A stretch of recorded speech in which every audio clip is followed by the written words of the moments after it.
You ever wanted something so badly, but no matter what you do, nothing really changes? Like, you start taking action, you read the books, you journal, you meditate. You tell yourself, this time is different, but then, 3 weeks later, you're back in your old patterns wondering, what the hell just happened?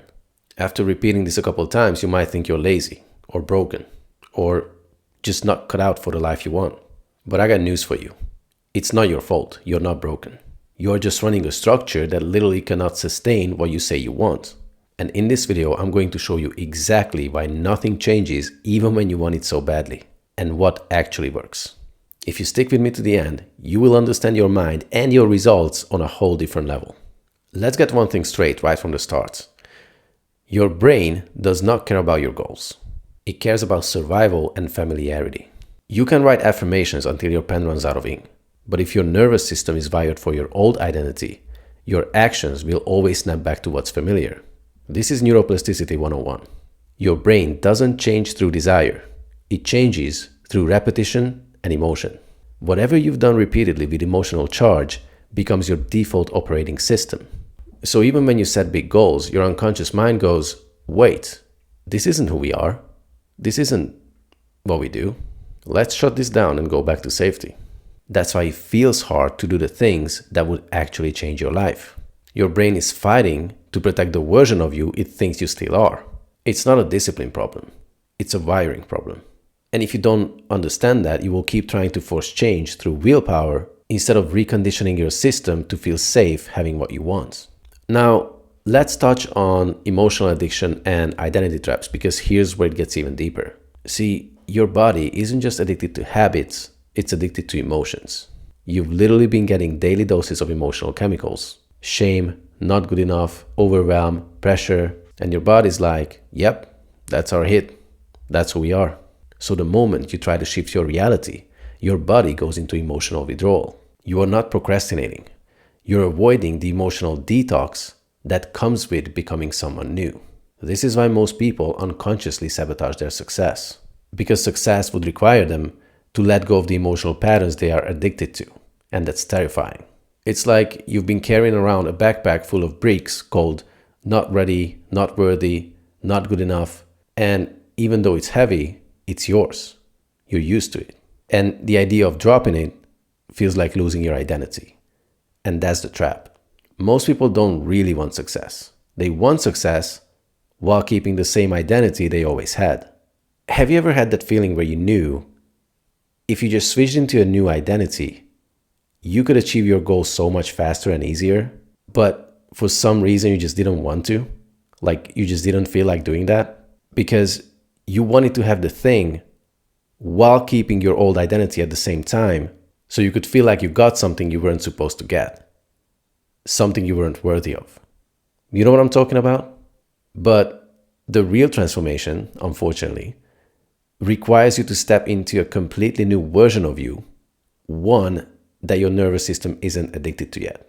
Now, let's talk about the part that manifestation gurus don't want to admit.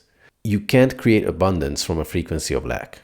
You can visualize all you want. You can repeat, I'm a millionaire 500 times a day. But if the feeling behind it is, I hope this works because right now I'm broke and scared, then you're still broadcasting scarcity.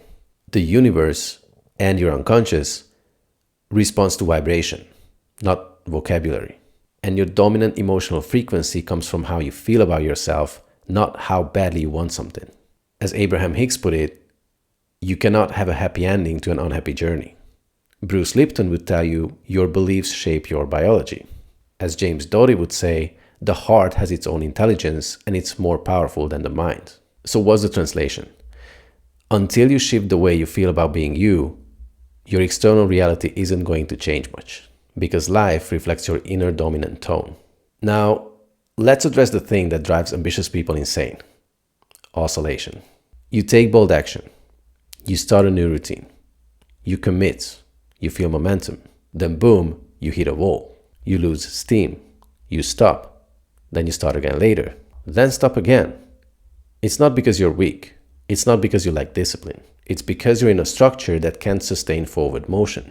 Think of it like a rubber band. You stretch forward trying to move toward your goal. But because you haven't anchored into that new identity, you snap right back. Another metaphor would be, it's like a thermostat that's set to 20 degrees. Even if you crank the heat to 30, the system will work overtime to bring it back down to 20. Unless you change the set point, you will always return to your default. This is what I call identity lag. Your environment starts changing, but your internal identity hasn't caught up. So you sabotage to match the old emotional blueprints.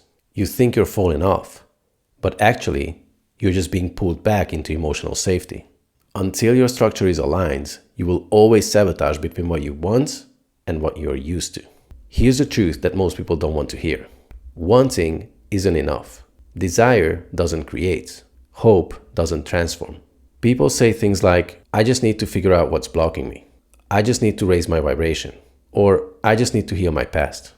But none of those are creative positions. They are all subtle ways of saying, I'm not allowed to have what I want yet. They keep you locked in a life where change is always somewhere around the corner, but never here. So what does create change? It starts with one radical act: choosing. Not choosing because it's safe, not choosing to fix something, but choosing because you love it. You don't need to become worthy first. You don't need to clear every fear. You don't need to meditate yourself into enlightenment. You just need to step into the version of you who already has what you want and let that version condition your reality. Look, if this resonated with you, chances are you've been stuck in a loop for a long time.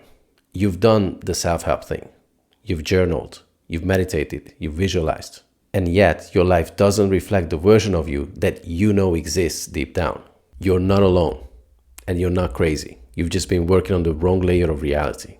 If you want to stop oscillating, stop sabotaging, and finally create the life that you love, then I'd like to invite you into my free school community called Superconscious Awakening.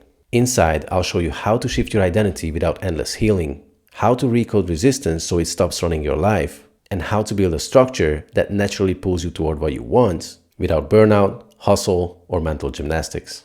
This isn't another mindset group, and it's not therapy either. It's real transformation based on the creative principles your soul has been waiting for. Click the link in the description, join the group, watch the free training, and step into the version of you who stops trying to change and finally creates. Let's go.